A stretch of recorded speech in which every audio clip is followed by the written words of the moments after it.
Bien, bonjour à tous. Il est 19 heures, donc il est temps de commencer. On est excessivement heureux d'accueillir l'ensemble des personnes qui se sont connectées pour ce premier webinaire sur l'après-Covid.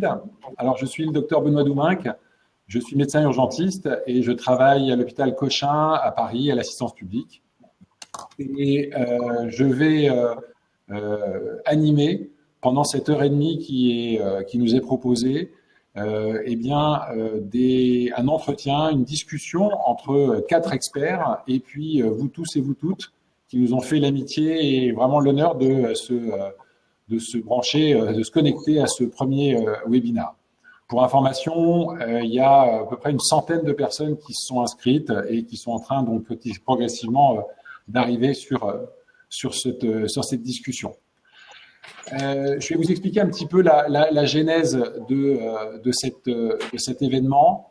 En décembre 2019, avec quelques collègues, on a organisé la première journée des chefs de service de médecine d'urgence de France. C'était assez prétentieux et il y a eu une centaine de personnes qui sont venues y participer. C'était à l'époque des présentations présentielles.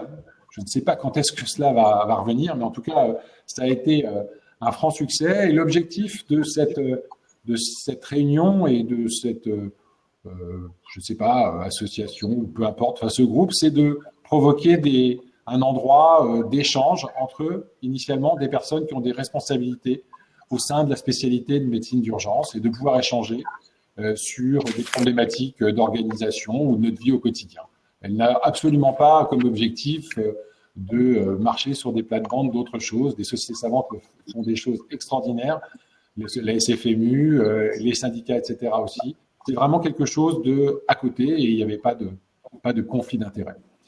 Et donc, au vu de ce qu'on traverse tous là actuellement, on a souhaité, avec ces mêmes collègues, essayer d'organiser ce webinaire pour pouvoir partager d'abord nos expériences, non pas comment on a vécu cette pandémie, mais plutôt comment on veut vivre ce futur, en tout cas l'arrivée de ce qu'on appelle un petit peu plus maintenant les Covid-free, et puis aussi l'après. Donc comme vous le savez tous, cette pandémie là fait rage depuis plusieurs semaines, voire plusieurs mois en France, avec des régions qui ont été plus ou moins impactées. Certaines régions ont pris vraiment cette pandémie en pleine face. Et ce qu'on peut dire, c'est qu'en tout cas, le système d'urgence, mais aussi l'ensemble de l'hôpital, et je sais qu'il y a des personnes d'autres spécialités qui se sont connectées, donc l'ensemble de l'hôpital, que ce soit les personnels de soins critiques, mais aussi d'autres lits de MCO, et même nos collègues donc d'autres spécialités, ont fait preuve d'une énorme adaptabilité, puisqu'on a pu transformer en des temps records nos différentes structures pour accueillir des patients suspects ou présentant des maladies de Covid avérées. Je pense que comme moi, dans mon service, vous notez que depuis quelque temps, eh bien, les Covid plus sont moins présents, en tout cas se présentent moins aux urgences, sont moins présents aux portes de l'hôpital, même s'ils sont toujours présents dans nos lits de soins critiques. Et on voit revenir des patients plutôt Covid-free. Et là se pose la vraie problématique de la réorganisation de nos structures hospitalières, évidemment de nos services d'urgence, aussi bien en pré-hospitalier qu'en intra-hospitalier, mais aussi l'ensemble de nos hôpitaux. C'est pour ça que je pense que beaucoup d'entre vous participent à des cellules de crise, ou en tout cas sont impliqués dans l'organisation de leur hôpital. Et donc, on a souhaité faire intervenir 4 experts, en tout cas, c'est comme ça que nous, on les considère, qui sont certes des experts, mais aussi des personnes de terrain, qui vont d'abord nous présenter en fonction vous présenter plutôt ce qu'ils ont vécu, ce qu'ils vont vivre, ce qu'ils ont imaginé. Et cela, je pense, on pourra au moins s'inspirer de cela pour commencer le débat. Il va y avoir donc 3 médecins qui vont se succéder et au milieu de ces 3 médecins, une directrice administrative qui nous fait la gentillesse de venir présenter un petit peu la vision qu'elle peut avoir du côté administratif, puisque cette pandémie a montré au moins une chose, c'est que en tout cas, ça a été le cas dans mon établissement, eh bien, on a travaillé de manière excessivement complémentaire et même à côté entre les administratifs et les médecins, et évidemment tous les paramédicaux. Donc, on va commencer par un de nos collègues donc, de Mulhouse qui va nous présenter évidemment son expérience. Pourquoi? Parce que Mulhouse a été un des premiers lieux et très impacté. Ensuite, nous parlerons avec un de nos collègues qui, lui, est de la région lyonnaise, et qui, je lui laisserai se présenter, qui, lui, travaille dans un hôpital universitaire dans une autre région de France, et nous parlera aussi donc des perspectives qu'ils ont pu évoquer. Viendra à ce moment-là notre collègue de Strasbourg, administrative, donc directrice des ressources humaines, qui parlera un petit peu de son point de vue donc, de directrice. Et enfin, on terminera avec une de nos collègues de Toulouse qui, elle, nous pourra permettre de lancer le débat sur quelle perspective, vraiment, une fois que le Covid aura peut-être disparu, et en tout cas, quel type de filière très nouvelle on peut créer. Donc là, je vais laisser la parole à nos différents experts. Je vous propose qu'on les laisse parler. Vous pouvez bien évidemment intervenir. Donc, il y a des chats. Vous verrez, ça, vous pouvez chatter tout au long de leur intervention. Vous pouvez aussi, et je vous engage vivement, parce que cet arrêt du webinaire, c'est les échanges, poser des questions, en tout cas donner un certain nombre de choses que nos experts pourront lire et que sinon je me ferai fort de retransmettre à tout le monde. Voilà. Donc on va commencer, si vous êtes d'accord, par le docteur Marc Noiset, que je laisse se présenter lui-même. Merci Benoît. Bonsoir à tous. Donc, Marc Noiset, je suis le chef de service du SAMU 68 et des urgences de l'hôpital de Mulhouse, célèbre pour effectivement avoir été le premier confronté dans cette phase épidémique et sans aucun doute un des plus soumis aux contraintes, dans la mesure où on a subi véritablement 8 semaines d'une épidémie intense sans avoir pu à aucun moment anticiper quoi que ce soit.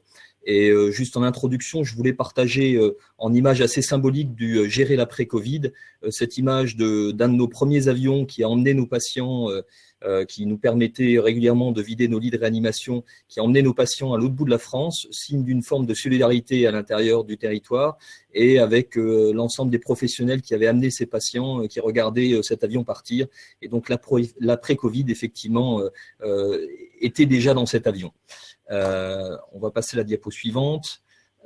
Pour commencer, j'ai utilisé ce graphique que j'ai emprunté à Jeff Terry de General Electric, qui a proposé une modélisation de la crise avec la courbe d'en haut, l'activité hospitalière, et la courbe d'en bas qui est l'activité induite par l'épidémie. Et on va cliquer pour avoir la première partie. La partie dans laquelle on se trouve aujourd'hui, c'est la partie de la phase 2. Donc, je ne vais pas parler de la partie épidémique parce que ce n'est pas le fruit de la discussion d'aujourd'hui, mais bien la phase de descente dans laquelle on se trouve. Nous, sur Mulhouse, ça fait à peu près 15 jours qu'on a une activité qui est clairement en décroissance. C'est une phase que j'ai appelée une phase d'accalmie, où actuellement l'hôpital est encore largement en surcharge avec des patients Covid, et j'y reviendrai juste après. Il n'y a pour l'instant aucune reprogrammation. C'est un espace où les personnels arrivent enfin à souffler après 7 semaines intenses de suractivité. C'est un espace qui est dédié à la requalification de nos espaces. On en profite pour remettre un petit peu d'ordre, même si encore de nombreux services sont perturbés par l'activité Covid. C'est un espace où aussi, moi, j'ai choisi dans mon service de mener les premiers rétex pour qu'il y ait un partage à chaud de l'expérience qui a été vécue par l'ensemble des professionnels, de manière à pouvoir récupérer l'essence de ce qui s'est passé et d'inscrire un petit peu l'avenir, d'essayer d'anticiper la phase dont je vais parler juste après, qui est la phase de rebond, et de maintenir une dynamique dans nos services, parce qu'il y a un petit peu un effet soufflé qui est à risque, c'est qu'on a été tellement contraint à cette suractivité que tout le monde n'a qu'une seule tête, une seule pensée en tête, c'est de souffler, de penser à autre chose, et pas forcément de se reconcentrer sur la suite. Donc la suite, c'est la phase de rebond que j'ai qualifiée de rebond. On va cliquer, s'il te plaît, merci. Donc la phase de rebond qui est une phase de reprise d'activité, alors pas tant liée au déconfinement ni à la problématique épidémique, mais plutôt liée au retard et au décalage de soins qu'on a constaté pendant ces 2 mois, et donc avec une reprise d'activité qui est annoncée comme étant bien supérieure à ce qu'on a pu connaître sur une période normale, avec une reprogrammation qui se fera progressivement et un flux Covid qui est persistant et notamment un rebond qui est possible, un rebond épidémique qui est possible. Et c'est une phase qui sera dédiée non seulement à l'adaptation, mais également qui va nécessiter une problématique de gestion des ressources humaines. Et notre collègue directrice, je pense, en parlera parce qu'on est confronté à une problématique de ressources humaines. Nous, ici sur Mulhouse, nous avons bénéficié de renforts humains qui étaient importants. Ces renforts vont partir progressivement. On a un absentéisme qui est lié d'une part aux problématiques épidémiques, mais également lié au problème de l'essoufflement et de l'épuisement des professionnels. C'est une phase qui est également liée à toute la notion de protection qui doit être maintenue, et j'en reparlerai, mais également à une problématique à laquelle nous, on essaye d'appréhender le pourtour et l'adaptation, qui est la saturation du système de soins liée à l'effet des confinements. Et donc, si on veut bien recliquer, les grands principes qui nous semblent importants, nous en tous les cas, de conserver en tête dans l'organisation de cette phase qu'on va qualifier la phase 2, c'est d'une part protéger les soignants, parce qu'il faut continuer à protéger les soignants, quelles que soient les problématiques sérologiques ou autres. Il y a une vraie réflexion là-dessus. Sécuriser la prise en charge des patients, notamment sur le contexte épidémique. Répondre évidemment aux besoins de soins qui vont se réorganiser progressivement, et c'est un vrai sujet sur lequel il faut plancher dès aujourd'hui dans nos établissements. Et puis saisir l'opportunité de transformer nos organisations, parce que comme le disait tout à l'heure Benoît, il y a eu des choses importantes qui ont traversé nos équipes et nos établissements, et il faut sans aucun doute surfer sur ces transformations pour préparer l'hôpital de demain. La diapo suivante. Si on veut bien passer la diapo suivante, s'il te plaît. Voilà. Trois éléments un petit peu particuliers qui centrent mon propos. Je reviens sur la phase 2 d'Accalmie. C'est la phase que nous, on traverse actuellement dans l'établissement. On a gardé la persistance de 2 services d'urgence. Ici sur Mulhouse, on a assez tôt dans l'épidémie ouvert un 2e service d'urgence parce qu'on avait une problématique de perméabilité entre les deux par rapport au personnel et de protection des personnels et des patients. Donc aujourd'hui, on a un service Covid, un service non Covid. On continue à avoir ces 2 services, non sans un certain nombre de problèmes, parce qu'on a une problématique de tri qu'on identifie depuis le début de la semaine. Autant il y a 15 jours, 3 semaines, c'était pas compliqué de savoir ce qui était Covid. Aujourd'hui, ça l'est beaucoup plus.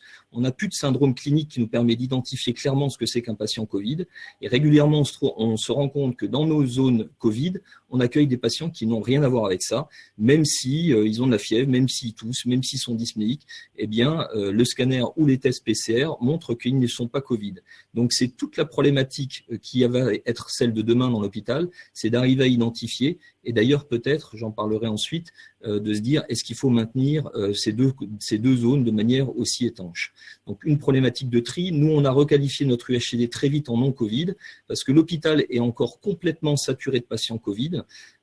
Sur l'hôpital, nous avons ouvert 500 lits sur à peu près 1000 MCO, 500 lits dédiés spécifiquement au Covid. Et aujourd'hui, ces lits sont encore très saturés, même si on commence à avoir un ratio positif de sortie, mais on a toujours des entrées quotidiennes dans ces secteurs, et on a la problématique de nos retours de patients de réanimation. Vous savez que dans le Haut-Rhin, on a été amené à transférer 300 patients à l'extérieur du département, dont 200 pour le secteur de Mulhouse, et ces patients reviennent progressivement. Là, sur les 15 derniers jours, on en a fait rentrer à peu près une 50aine sur l'hôpital, et donc il faut leur trouver une place en service de médecine ou en service de SSR. Le point suivant qui nous concerne, c'est la problématique des services de réanimation. Sur l'hôpital, on a à peu près doublé nos services de réanimation, soit en transformant nos SSPI et nos salles de bloc en services de réanimation, mais également par l'arrivée, vous le savez, de l'établissement militaire. Et tous ces lits sont aujourd'hui encore saturés. Donc, on a une problématique de flux qui est encore entrant sur des patients graves qu'on hospitalise en réanimation, et on n'a toujours pas réussi à désarmer une seule de ces unités. On a ouvert une unité de post-réanimation respiratoire, justement pour faciliter les sorties de réanimation, qui permet de prendre en charge des patients trachéotomisés, y compris des patients trachéotomisés avec des ventilations. C'était une unité dont nous ne disposions pas. On l'a armée de nouveau avec personnel et matériel, et on accueille de cette façon-là 12 malades. On essaye de préparer également la filière de SSR, qui a déjà accueilli à peu près 200-250 patients Covid. et on essaye de les upgrader sur la partie respiratoire de manière à pouvoir vider plus facilement cette unité de post-réanimation. On travaille avec les EHPAD, mais pour l'instant, les admissions en EHPAD sont complètement impossibles. Donc, on a une problématique d'aval-d'aval et on est en train de réfléchir sur la reprise contrôlée des activités de consultation, à savoir que ça nécessite une adaptation pour éviter la promiscuité dans les lieux de consultation et ça nécessite aussi une réflexion sur l'ordre de réouverture des consultations parce qu'on ne peut pas tout rouvrir d'un coup. Il y a des problématiques de personnel et il y a des problématiques d'après-consultation qui se dessinent également. La phase 2 rebond, donc c'est la phase de reprise d'une activité liée au déconfinement et au besoin de reprendre vie avec les patients qui ont été en retard de soins ou en tous les cas ont attendu ce déconfinement pour reprendre contact avec leur médecin, notamment toutes les pathologies chroniques. Ça sera une période de décroissance sur les secteurs Covid, en tous les cas on l'espère, de manière à requalifier des secteurs qui seront des secteurs Covid-free et pour pouvoir effectivement accueillir ces patients qui ne seront pas Covid, avec toute cette problématique de tri Covid plus, Covid moins dont je vous ai parlé, et une vraie question, est-ce qu'il faut pérenniser ces secteurs? Est-ce qu'on arrivera à pérenniser ces secteurs? Est-ce qu'il ne faut pas travailler sur la systématisation des gestes barrières et du port des EPI avec des niveaux différents en fonction de la qualification du patient et sur toute la problématique du test soit par scanner, soit par PCR, de manière à pouvoir avoir la meilleure prise en charge possible des patients. C'est également l'adaptation donc de toutes ces organisations risques infectieux avec chacun libre d'adapter son service en fonction de s'il accueille ou pas des patients Covid, mais probablement qu'il y en aura de toute façon dans tous les secteurs. Et pour nous, une des transformations, on va dire, c'est l'ouverture d'espaces de mutualisation. C'est-à-dire qu'on a prévu d'ouvrir des services de médecine et de chirurgie qui seront des médecines polyvalents de manière à pouvoir très tôt pouvoir réaccueillir des patients sur des zones de soins conventionnelles, mais sans être obligé de rouvrir un secteur complet de chirurgie ou de médecine. Et puis, c'est aussi la période de reprise contrôlée des activités de chirurgie avec la problématique d'éviter la perte de chance pour les patients et de retenir nos chirurgiens qui sont très en attente de pouvoir reprendre une activité chirurgicale comme tout le monde le sait. Donc, cette phase 2 de rebond, ça va être quand même une phase, comme je l'ai dit tout à l'heure, de saturation du système de santé parce que le système reprend et de l'arrivée d'une suractivité de patients non programmés dont il va falloir trouver une place. Et il faut évidemment arriver à brider la reprise de la programmation pour ne pas saturer nos hôpitaux et pour laisser une place à la prise en charge des patients qui le nécessiteront par la filière non programmée. Et puis, je parle très rapidement de la filière 3 que je qualifie de vivre avec le Covid, en référence avec le graphique de tout à l'heure, où il est clairement important, si on veut surfer sur la transformation de nos systèmes fort de l'expérimentation qui a été faite pendant la crise. Nous, pendant la crise, et je pense qu'on n'est pas les seuls à l'avoir expérimenté, il y a eu un vrai décloisonnement avec la ville, décloisonnement public-privé, où pour la première fois, on a eu véritablement un travail conjoint autour du patient, décloisonnement avec les SSR et avec les EHPAD, parce qu'il y a eu des tas d'actions pour soutenir les EHPAD dans la problématique de la prise en charge de leurs patients infectés et de travailler avec les SSR pour leur donner la technique, les upgrader sur les techniques de prise en charge, notamment sur les patients respiratoires. Et donc, il faut véritablement décloisonner nos modes de fonctionnement et profiter de ce qui s'est mis en place pour le pérenniser dans le temps et faire profiter d'autres modes d'organisation pour notre système de santé. C'est aussi réinventer certaines filières de soins. On y travaille, nous, en interne. On se dit qu'il faut repartir sur une feuille blanche sur un certain nombre de choses. Avant la reprogrammation, il est temps de réfléchir comment est-ce qu'on reprogramme, laisser une place dans cette reprogrammation à l'activité non programmée, que ce soit au niveau des consultations, mais également au niveau des hospitalisations, c'est ce que je disais tout à l'heure. Et peut-être arriver enfin à ce qu'on essaye d'insuffler depuis longtemps dans notre système de santé hospitalier, arriver à laisser une place à ce qu'on qualifierait d'une urgence différée, pour éviter d'engorger les unités d'hospitalisation conventionnelles, mais d'arriver à prendre ce qui n'est pas urgent de l'instant pour qu'ils puissent être organisés dans l'hôpital de demain.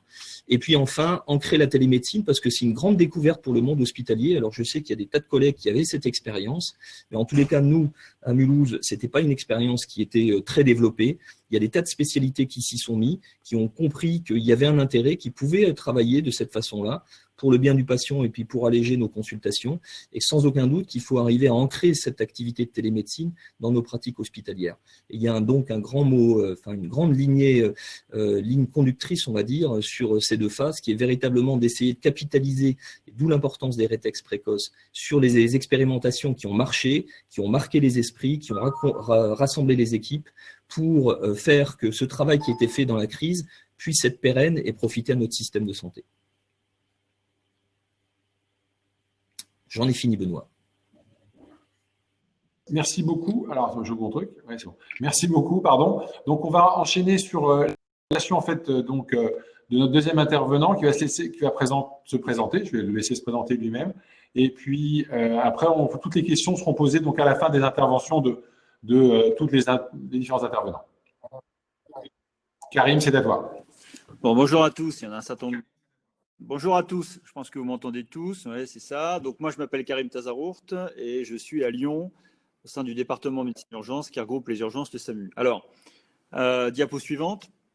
Une seule diapo, en fait, pour discuter. Diapo suivante. Voilà. Une seule diapo pour discuter, non pas de ce qu'on a vécu, parce qu'à Lyon, on a eu la chance de bénéficier de l'expérience des collègues de l'Est et d'avoir une suractivité, mais de ne pas avoir été submergé. Et ça, c'est grâce au rétex immédiat, entre autres, que Marc nous a fait, et au temps qui nous a permis, si je prends l'expression d'une maison, d'avoir sur une maison de 3 étages de l'eau jusqu'au 2e étage, mais la capacité de créer très très vite un 4e, un 5e, un 6e étage qui nous ont permis de nous mettre à l'abri.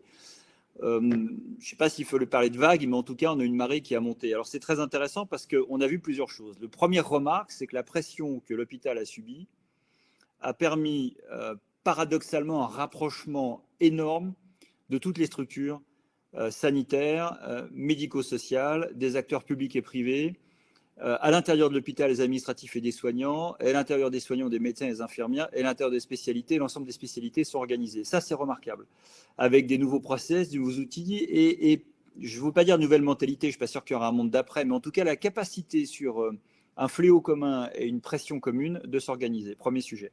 Le deuxième sujet, on est parti avec le Covid pour avoir des problèmes pendant un certain temps. Je ne sais pas ce qu'est un Covid-neg. Et au début, on a cru que ça allait être dichotomisé, facile, Covid plus, Covid-neg. Nous, très vite, on s'est rendu compte qu'on réapprenait l'incertitude, qu'on réapprenait l'aléa et qu'il était pour nous extrêmement difficile de faire des circuits propres Covid plus, Covid-neg. Donc, on a réappris la lenteur. Il fallait être extrêmement prudent dans la caractérisation du Covid-neg. Très clairement, la PCR ne suffit pas. Et ça nous a appris à revoir nos process sous forme de lenteur. Troisième gros sujet, où sont les patients dits des pathologies courantes? Alors, vous savez qu'aux urgences, on a probablement 30 à 40% de patients qui ont un vrai besoin, mais qui ne relèvent pas de la médecine aiguë. C'est un sujet sur lequel on discutera. Nos services d'urgence, d'ailleurs, devraient s'appeler services d'accueil, avec un plot médecine aiguë qui représenterait 30 à 40% seulement des patients, un plot médecine générale, un plot gériatrique. Bon, ces patients, pour nous, c'est une vraie stupeur. Et en même temps, à ce jour, en tout cas à Lyon, on n'a pas de sonnette de surmortalité, puisqu'on les voit nulle part. Il n'y a pas plus de décès, ils ne viennent pas en cardio, ils ne viennent pas en neurovasculaire, ils ne viennent pas en médecine urgence. Donc il y a quelque chose de très intéressant à ce sujet, dont on verra d'un point de vue épidémiologique ce qui se passe. Est-ce que la vie active n'est pas un facteur majeur de stress qui pourrait générer de l'AVC? Bon, je plaisante, mais c'est un autre sujet. Ce rapprochement, on l'a vu avec des outils qui sont des outils qui vont clairement cranter le futur. Je pense à la régulation médicale qui est devenue, si certains en avaient un doute, un sujet crucial et un outil tant de santé publique pour être capable de détecter extrêmement vite des signaux d'alarme, et les appels de patients qui étaient gênés, qui toussaient mais qui étaient en détresse en sont un signal, que pour organiser une forme de solidarité entre le social et le médico-social. Bon, moi, nous considérons très clairement que la régulation est devenue un SaaS au titre de service d'accès aux soins, non pas en étant hégémonique, mais très clairement en permettant aux partenaires et à l'ensemble des acteurs de se solidariser et de discuter. Alors, comment? Avec des nouveaux outils, la vidéo est devenue un incontournable. On l'a vu, y compris dans nos organisations intra. Ce qu'on pensait impossible, puisqu'il nous fallait du présentiel, nous a montré que c'était tout à fait possible de faire des réunions extrêmement constructives, peut-être d'ailleurs plus constructives que lorsqu'on est en présentiel, avec de la vidéo pour discuter. Ça, c'est le premier sujet. Le deuxième sujet sur la régulation, c'est qu'elle a permis très très vite d'organiser ou de réorganiser ou de rendre plus efficiente des hotlines, en partie de hotline gériatrique et de hotline psychiatrique ou en tout cas psychologique. Vous savez que le confinement entraînait beaucoup de problématiques d'ordre psycho, et les CUM, par exemple, ont montré qu'elles avaient un intérêt majeur dans la capacité à recevoir en backup ces appels et à pouvoir les traiter. Et là, on ne parle pas de psychiatrie, on parle plutôt de désordre psychologique. Et c'est une mission qu'on n'avait pas imaginée pour la CUP, puisqu'on n'avait pas imaginé le confinement, et pourtant qu'elle est en train de remplir avec une fiche nationale qui sont très intéressantes. Sur la régulation, on est innové. Face à l'afflux d'appels, on a créé des armes superviseurs pour les SAMU qui n'avaient pas, nous n'avions pas chez nous, des décrocheurs qui ne sont pas forcément des armes, d'ailleurs, qui ont été pour certains des étudiants, et la capacité de rappeler. Très vite, on s'est rendu compte que ce qui comptait pour nous, ce n'était pas de traiter les appels en régulation au fil de l'eau de manière artisanale, mais plutôt être capable de mettre en place une cellule de rappel. Alors, je pense qu'il n'y a pas beaucoup de SAMU qui ont fait ça naguère, et pourtant, ça s'impose. On voit bien que la régulation médicale peut être un système dynamique, et on peut innover avec une cellule de rappel, des nouveaux acteurs qui décrochent, et la capacité de segmenter de manière un peu plus fine le type d'appel. Troisième sujet, la vidéo nous a énormément aidé, et on voit bien que la régulation 3.0, demain, sera une régulation en réalité augmentée, réalité améliorée, qui est le premier pas vers la médicalisation. Deuxième sujet majeur pour nous sont les EHPAD. À la différence des activités grippales saisonnières habituelles où on voyait les flots de patients qui arrivaient en EHPAD, là on a une mobilisation des médecins coordinateurs d'EHPAD sans égal d'ailleurs. Moi en tout cas dans ma région, ou en tout cas dans ma zone lyonnaise, j'ai été extrêmement agréablement surpris de voir qu'ils étaient en mesure de se mobiliser. Et grâce aux libéraux, et je pense aux infirmiers libéraux qui ont été des acteurs et à l'HAD, on a pu trouver des solutions alternatives à la gestion des patients. Alors, je ne parle pas d'EHPAD qui se confinent ou d'EHPAD qui ne provoquent pas de son patient, je parle d'EHPAD qui ont demandé de l'aide et pour lesquels on a pu mettre en place des protocoles de confinement au sein de l'EHPAD et des protocoles de soins avec des acteurs libéraux qui sont spontanément mobilisés pour aider les médecins coordinateurs SAMU. C'est absolument crucial. On voit que les EHPAD ont des besoins modernes de communiquer, que le téléphone ne suffit pas, et que la capacité d'avoir un accès vidéo, la capacité de faire un examen par vidéo, de proposer des conseils par vidéo, d'avoir des infirmiers libéraux capables de se déplacer, y compris la nuit, pour faire un certain nombre de gestes, est absolument crucial. Donc il y a une relation à réinventer avec les EHPAD et avoir des personnes âgées qui arrivent aux urgences par défaut de capacité de prise en charge en EHPAD, il n'y a pas de fatalité, on pourrait faire différemment, y compris nos épidémies. Troisième sujet qui nous a beaucoup marqué, c'est la nécessaire agilité de nos organisations intra-hospitalière. Très clairement, la dichotomie chirurgie-médecine disparaît dans plein de sujets. On voit bien qu'on ira sur des services médico-chirurgicaux polyvalents, comme on a peut-être pu connaître il y a 30 ans, avec des chirurgiens qui sont pour la pièce opératoire, mais il y a un médecin qui gère. Très clairement, la capacité d'avoir des lits de médecine polyvalente, post-urgence, tenus par différentes spécialités, pas forcément d'ailleurs des urgentistes, des médecins généralistes, dans mon équipe c'est ce qu'on a, ou des internistes qui ont été capables d'aider tant d'ailleurs en pré-réa qu'en post-réa, et puis d'aider pour le courant des Covid+, ou des Covid-NEC, qui ont des pathologies diverses et variées, qu'on peut faire repartir très très vite. Dans le même sujet avec les EHPAD, la capacité que la ville se mobilise pour hospitaliser à domicile, l'HAD, en tout cas à Lyon, nous a époustouflés. Ça fait un certain temps qu'on travaille avec l'HAD en post-urgence pour des retours à la maison à 48 heures avec une prise en charge assez sérieuse. Là, on a pu le faire également.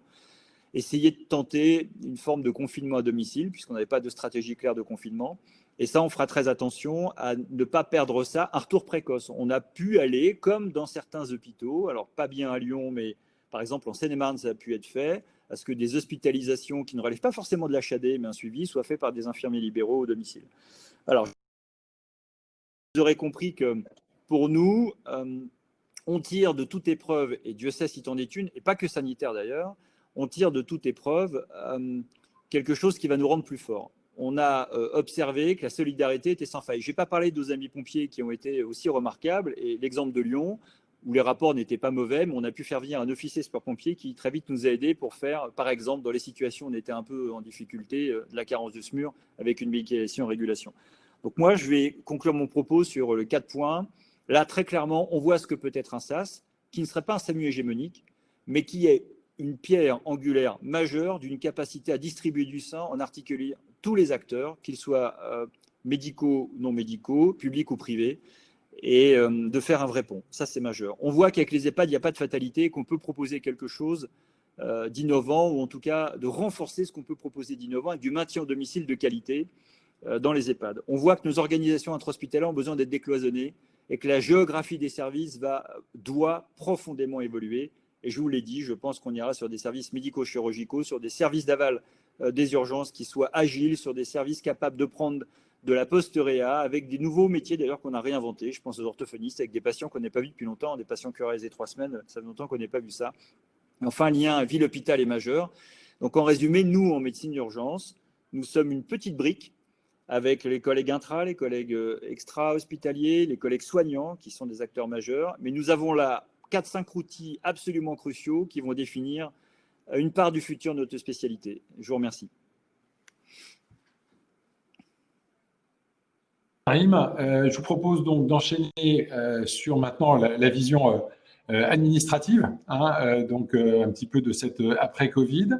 Donc, je vous laisse vous présenter et puis c'est à vous.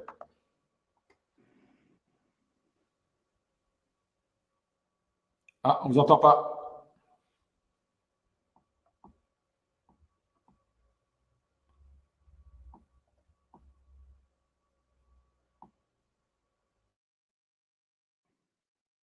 Micro, je crois, pour Céline Dugast.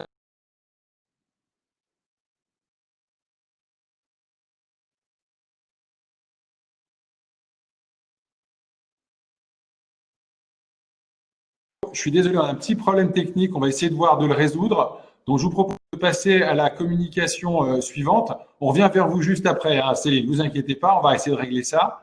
Donc, on passe le flambeau donc à notre dernière, enfin l'avant-dernière intervenante. Je te laisse te présenter. Oui, bonjour, Sandrine Charpentier, vous m'entendez? Vous m'entendez? Oui. Oui, bon, parfait. Donc, je suis Sandrine Charpentier, je suis chef de service des urgences adultes du CHU de Toulouse.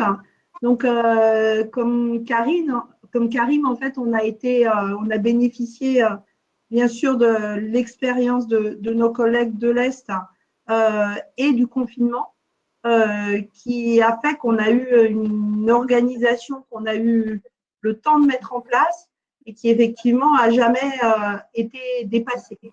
Après, la grosse difficulté, effectivement, qu'il n'y ait pas eu de vague, c'est qu'au bout du bout, on aura une population qui va être assez peu séroprévalente et donc avec un risque de rebond qui, quelle que soit la façon dont va se faire ce post-déconfinement, va forcément poser à un moment des problèmes de réactivation de ces Covid. Et le confinement aujourd'hui crée un moment très particulier où en fait on a toujours une filière active de patients potentiellement pouvant être infectés, mais qui ne le sont quasiment plus, avec beaucoup de personnel qui est mobilisé puisqu'ils préfèrent évidemment être avec nous dans ce travail d'équipe que de rester confiné. Donc, pas de difficulté en fin de compte de moyens, pas d'activité Covid qui a explosé et une activité par contre Covid- qui a repris de façon conséquente et des services d'aval qui évidemment veulent aussi reprendre une activité mais tout en restant très prudent avec un CHU évidemment qui souhaite que que ce post-confinement se fasse dans les meilleures conditions. Donc en fin de compte, on va vivre deux étapes probablement du post-confinement, une étape immédiate qui est très incertaine en fin de compte, qui va nous imposer un certain nombre de contraintes. Et ensuite, le fait d'apprendre à vivre avec les… Ah, par contre, j'entends. Ouais. Sur les contraintes à court et moyen terme qu'on va vivre là de façon immédiate, encore une fois, sans savoir trop comment va se passer, comment va se réactiver l'épidémie, et on le saura probablement autour de début juin, hein, si on repart dans une activité Covid. La première grande préoccupation de l'institution et de nos services, c'est évidemment de protéger le personnel et les patients et de faire en sorte qu'on puisse appliquer les mesures barrières, alors même, encore une fois, que pour l'instant, les choses sont plutôt avec des patients qui sont assez peu symptomatiques. Et comme disait Karim, aujourd'hui, les patients qu'on découvre Covid n'ont pas forcément une symptomatologie bruyante telle qu'on l'avait il y a 15 jours ou 3 semaines. La deuxième contrainte, ça va être quand même, en tous les cas, sur les premières semaines, voire les premiers mois, de continuer à avoir des filières dédiées de patients à forte probabilité d'être infectés par le Covid et d'avoir des filières aussi de patients non Covid, ce qui implique un tri avec, encore une fois, la possibilité de passer d'un secteur à l'autre, c'est-à-dire de prendre des patients dans des conditions de sécurité maximale, quelle que soit, je dirais, la filière dans laquelle ils vont être orientés pour ne pas leur faire prendre de risques. Ça veut dire aussi avoir des espaces dédiés, ça veut dire aussi avoir du personnel dédié, parce que, encore une fois, comme je vous disais, pour l'instant, on a du personnel, on a des gens qui ne sont pas partis en vacances ou n'ont pas leur formation, leur congrès et donc sont présents, mais la vie va reprendre pour tout le monde et forcément, on va avoir à un moment à se réinterroger sur notre personnel. Bien sûr, à partir du moment où on va protéger tout le monde, à partir du moment où on va mettre les mesures barrières, à partir du moment où on va permettre qu'il y ait cette distanciation sociale importante dans nos espaces, il va falloir s'interroger sur le flux entrant des patients aux urgences. Et il va falloir évidemment éviter des files d'attente de transport avec une espèce de goulet d'étranglement à l'entrée des services d'urgence. Il va évidemment falloir éviter des salles d'attente surchargées. Moi, pour vous donner un exemple, mon service d'urgence est devant l'arrêt du tramway. Donc, c'est très facile d'arriver aux urgences et il ne va plus être question, bien sûr, d'avoir des salles d'attente bondées de patients qui se mélangent. Et ce qu'on a capitalisé là pendant toute cette période épidémique et de confinement, à savoir une proximité avec les services d'aval, la direction, et bien sûr, il va falloir le garder et il va falloir être très agile sur nos capacités à orienter les patients rapidement dans les services d'aval pour, encore une fois, faire en sorte qu'il n'y ait pas d'engorgement qui ne serait pas aujourd'hui acceptable dans une structure d'urgence. Ça, c'est, je dirais, sur les semaines ou les mois qui vont suivre cet épisode Covid, dans lequel on est en attente de ce qui va se passer ou ne pas se passer et qui va nous obliger, en fin de compte, comme on vient de le faire, à être en permanence très agile sur les organisations, que ce soit sur l'escalade ou la désescalade de nos organisations et de nos effectifs. Mais c'est vrai qu'à long terme, il va falloir intégrer en permanence ce risque Covid dans nos prises en charge, comme on intègre le fait d'avoir une méningite à méningocoque ou une infection avec une tuberculose. Et il va falloir repenser probablement nos locaux avec une vraie adaptation à ce risque infectieux et pendant des temps longs, ce qui est différent de la culture qu'on avait de se demander le risque NRBC, le plan blanc qui est ponctuel, mais sur des temps beaucoup plus longs. Diapo suivante. Alors, la diapo d'après. Ouais, voilà. Et donc, en fait, je pense qu'il faut vraiment se servir de cette expérience pour changer vraiment ce paradigme des urgences qui avait commencé, en fait, avec le pacte de refondation des urgences. Et quand on regarde ce pacte de refondation qui s'interrogeait déjà sur ce flux important des urgences et remettre les bons patients aux bons endroits, je crois que c'est vraiment le moment où jamais il faut vraiment travailler en profondeur les relations ville-hôpital et ce qui vient d'être fait avec nos collègues de médecine générale, nos collègues des EHPAD, les infirmières, tout ça, il faut vraiment le capitaliser pour pouvoir le garder, que ça ne s'éteigne pas après cette phase épidémique. Après, je rejoins complètement Karine sur vraiment cet intérêt d'avoir une super régulation qui intègre et la médecine générale, la médecine d'urgence, la psychiatrie, qui va être franchement fondamentale probablement dans les semaines, les années à venir. Et là, encore une fois, on avait une base avant la phase épidémique et il faut vraiment partir dessus. Il y a dans les choses qui vont pouvoir probablement aussi être travaillées, c'est tout ce qui est réorientation, pour éviter toujours cette surcharge des urgences. Et donc, je voulais vous donner un petit exemple que j'avais trouvé intéressant sur le fait de réguler cette activité des urgences. Alors, bien sûr, il y a la régulation des patients couchés, ça c'est sûr, mais probablement, il faut se poser aussi la question de la régulation des patients ambulatoires. Et on ne pourra plus avoir, encore une fois, des salles d'attente complètement bondées de patients qui attendent une prise en charge, qu'elle soit médicale ou traumatique. Et au Danemark, il y a un numéro, depuis 2014, ils ont mis en place un peu dans ce qu'on aimerait faire avec le SAS, hein, un numéro, et les patients ne peuvent pas arriver aux urgences s'ils n'ont pas appelé ce numéro d'urgence, qui les réoriente s'il y a besoin vers les filières adaptées, mais qui est capable aussi de parfaitement identifier sur le territoire les endroits où ces patients peuvent être accueillis.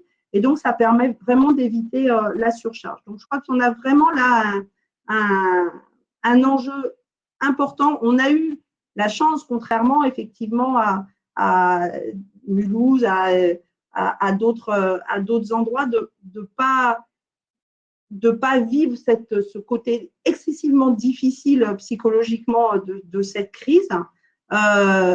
On s'est organisé dans des conditions qui sont, encore une fois, presque idéales. Et ça serait dommage de ne pas capitaliser dessus et de se dire que c'était qu'un épisode et de passer à autre chose. Voilà, je vous remercie.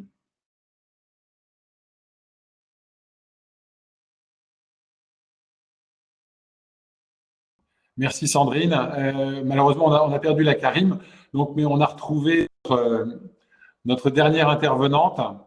Donc, on va laisser, on va tenter, voir si ça marche. Donc, Céline Dugast, est-ce qu'on vous entend? C'est à vous. Alors, est-ce que vous m'entendez cette fois? Oui? Bon. C'est parce que je ne suis pas urgentiste, c'est ça, hein, je me suis fait jeter du système. Bon, désolée du coup de ce souci. Alors moi, je me présente, je suis Céline Dugas, je suis directrice du pôle ressources humaines aux hôpitaux universitaires de Strasbourg.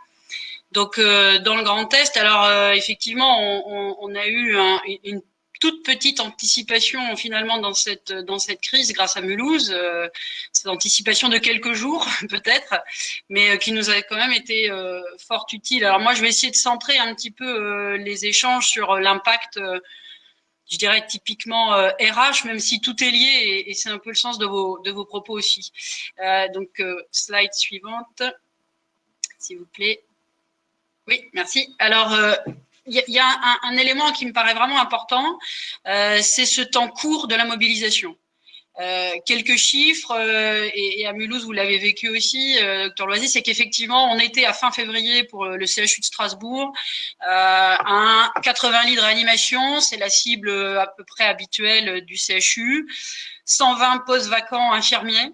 En sortie ou presque de période hivernale, hôpital en tension, peut-être un peu moins tendu que d'autres années, mais malgré tout hôpital en tension. Et le constat, c'est qu'en à peine 2 à 3 semaines, quasiment 2 semaines, on est passé à 205 lits de réanimation dans le cadre du Covid et plus de 500 lits non Covid, mais en hospitalisation conventionnelle. Donc en fait, dans un temps très court, finalement, on a réalisé un peu l'irréalisable, c'est-à-dire que début mars, quand on a commencé à parler de l'épidémie, on a eu quelques échos rapides de Mulhouse, on s'est projeté pour se dire il va falloir probablement augmenter les lits de réanimation. Et puis quelqu'un a lancé le chiffre de 200. Et puis avec la directrice des soins, on s'est regardé, on s'est dit oulala, mais ils sont frappadingues, c'est pas possible, on va jamais y arriver. On va jamais y arriver parce que le constat antérieur était quand même assez difficile. Des équipes déjà en partie en souffrance. Quand on a 120 postes vacants, on peut pas négliger qu'il y a des difficultés. Et pour autant, on a réussi. Alors, on a réussi en tout cas à ouvrir des lits. Je sais pas si on a réussi quelque chose dans cette crise, mais en tout cas, on a ouvert des lits. C'était notre job. Et cette mobilisation, elle a été exceptionnelle à la fois collectivement et individuellement. Et je crois que c'est un peu un point quand même important à souligner. L'irréalisable, on l'a fait parce qu'il y avait un collectif pluriprofessionnel qui s'est mobilisé immédiatement et quotidiennement. On a, nous, relâché un petit peu, si je puis dire, ou en tout cas espacé, plutôt que relâché, mais espacé les cellules de crise depuis le week-end dernier seulement. C'est-à-dire qu'on a fait des cellules de crise quotidiennement depuis fin février. Cellules de crise qui mobilisent à la fois, évidemment, l'ensemble du corps médical concerné et l'ensemble des directions concernées. Et tout le monde a tenu son rang, si je puis dire, pour agir collectivement. Ça nous a permis 460 recrutements externes. Alors, je dis bien recrutement parce qu'effectivement, on a eu peu ou pas de renforts nationaux sur les ressources humaines. On a eu des renforts qu'on est allé chercher et donc en 2 semaines, on était à 460 recrutements et en interne, 350 repositionnements. Médicaux et non médicaux, je tiens à le souligner parce que la population médicale, le corps médical s'est largement mobilisé. Et alors, qu'est-ce que moi je peux souligner dans cette mobilisation? C'est à la fois la mobilisation des infirmières qui étaient en conventionnel, qui sont allées faire de la réanimation. On a fait un appel à volontariat et je pense, alors je suis pas évidemment infirmière, mais se retrouver au pied d'un lit de réanimation quand on n'en a jamais fait, c'est évidemment pas inné. Et le défi a été relevé. On a monté des formations flash à la réanimation, des formations flash à l'hygiène, à l'habillage, au déshabillage. On a fermé plus de 800 personnes en 2 semaines sur l'ensemble de ces problématiques-là. Et puis aussi une mobilisation, alors il y en a eu plein, mais j'ai soulevé ces deux-là. Ça a été évoqué sur le SAMU. On a monté une plateforme de délestage avec la possibilité d'une cellule de rappel et de mettre en position de décrochage des personnes qui n'étaient pas du tout prévues à cet effet. Moi, j'ai eu une dizaine de personnes de la DRH, par exemple, qui est partie au SAMU pour effectivement quotidiennement apporter le soutien à la plateforme de délestage. Et ça, c'est sûr que c'était pas attendu. Donc, premier sujet, c'est le sujet des compétences. Le développement de compétences inattendues, il va falloir savoir ce qu'on va en faire demain. Le deuxième point, c'est la flexibilité des organisations. Vous l'avez souligné, je pense que ça a été vécu dans beaucoup d'établissements. C'est comment en 24 heures, on transforme une musique en réa, comment en très peu de temps, on aménage ou on adapte une SSPI en réanimation, comment on essaye de faire avec l'open space de la réanimation, enfin de l'open space en tout cas, plutôt effectivement des lofts de réanimation, je vais le dire comme ça. Forcément, c'est pas inné non plus, ça se prépare, ça s'organise et surtout ça se discute et c'est un point sur lequel je reviendrai tout à l'heure. Et puis troisième élément dans cette mobilisation, la coordination. La coordination des renforts au niveau ressources humaines, à la fois nous venant de l'exercice libéral, nous venant des établissements privés, parce que je pense qu'il faut qu'on puisse en parler. On a eu des renforts très rapides en personnel d'établissements privés qui ont mis en œuvre la déprogrammation immédiatement et qui, dès le samedi soir après l'annonce gouvernementale, nous a fait transmettre une liste de 30 soignants mobilisables dès le lundi matin pour nous aider. Donc, et ça, je pense qu'il faut pouvoir aussi donner une suite. Et puis la mobilisation des écoles. Parce que clairement dans les 460 recrutements on a énormément, alors écoles ou étudiants bien sûr, internes, étudiants en médecine, et toutes les filières ont été mobilisées, encore récemment les kinés, et je vais y venir aussi. Slide suivante. Slide. Oui, merci. Et donc la question c'est la suite et la dichotomie qu'on peut faire, c'est à la fois un temps court de mobilisation, très court, mais par contre un temps qui va être probablement très long de l'après, ou plutôt, j'allais dire, de l'avec Covid. Et 2 questions au niveau RH pour moi se posent. C'est comment réussir l'intégration du risque Covid dans les organisations et comment soutenir la mobilisation dans la durée. Parce que finalement, on est tous en plan blanc. ou quasiment tous en plan blanc. On a l'habitude, alors nous on a vécu malheureusement un plan blanc il n'y a pas très longtemps suite aux attentats. Le plan blanc, on le conçoit pas sur un mois, sur 2 mois, sur 3 mois. Le plan blanc, on le conçoit sur 48 heures, 3 jours, allez, maximum une semaine. Et là, c'est pas du tout la configuration à laquelle on est. Si j'avais à soulever, ou en tout cas à retenir les atouts dans cet après-Covid ou cet avec-Covid, cette sortie de crise, la première chose, et c'est ce qu'on est en train d'essayer de stabiliser, en tout cas à Strasbourg, c'est l'écriture de la stratégie d'accompagnement de la sortie. Alors pourquoi c'est important? Vous l'avez évoqué, il y a la question de la reprise des activités médicales et chirurgicales, alors notamment urgentes, on n'en est pas programmé, en tout cas à Strasbourg, c'est pas du tout à l'ordre du jour. On en est à comment intégrer des urgences qui ne l'étaient pas il y a un mois, mais qui le sont devenues, dans une activité pour laquelle on n'est pas tout à fait prêt, parce que le deuxième point, c'est le répit des équipes. Le répit des équipes. Alors nous, on a essayé effectivement de maintenir un certain nombre de rythmes de travail avec des repos hebdomadaires. Les congés de Pâques ont été à peu près respectés, même s'il y a eu encore des difficultés. Mais on voit bien que les équipes ont besoin de souffler. Et ce qu'on apprend de l'organisation militaire d'une sortie d'opération, par exemple, c'est que on met les équipes au vert. Sauf que nous, les équipes, on va pas pouvoir les mettre au vert parce que globalement, les renforts qu'on a eu de l'extérieur, il va falloir qu'ils repartent. Les élèves, va falloir qu'ils valident leur diplôme quand même, probablement quand même, on l'espère avant l'été. Donc il faut qu'ils continuent un minimum leurs cours et que cette mise au vert, on va pas l'avoir. Donc, il nous faut quand même réussir à mettre des équipes en doublure. Et ça, c'est un point important. Troisième chose, c'est l'adaptabilité des organisations. Vous l'avez évoqué, du préhospitalier à l'AREA. C'est la question des unités post-réa. Et c'est la question de ces unités qu'on connaissait pas trop, qu'on est en train de nous d'installer avec des équipes en soutien, notamment des compétences en soutien de kinés, d'orthophonistes, qu'on n'avait pas forcément anticipé et qu'il nous faut activer maintenant, en lien avec l'aval du SSR, évidemment. Deuxième point que je pense, et donc ça, il faut l'écrire. Il faut l'écrire parce qu'il faut que ça soit lisible et il faut que ça soit partagé. Et on voit bien que, notamment quand on parle de la de la reprise de la programmation, faut être aligné. Et cet alignement stratégique, il n'est pas forcément évident. Autant on a été complètement aligné dans la mobilisation qui a été très rapide, autant l'alignement stratégique à venir est tout aussi indispensable que la montée en charge qu'on a vécue. Le deuxième point positif, c'est le repositionnement des équipes. On est en train de le faire parce qu'il y a une décélération d'activité. Je dis pas qu'il n'y a plus d'activité, loin de là, mais il y a une décélération d'activité.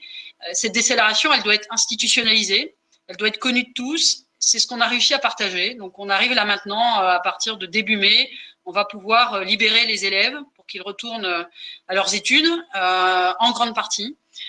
On va pouvoir libérer les renforts notamment d'une clinique qui nous a beaucoup aidé pour début mai, et il faut que ce soit effectivement juste et mesuré, et là encore en toute coordination.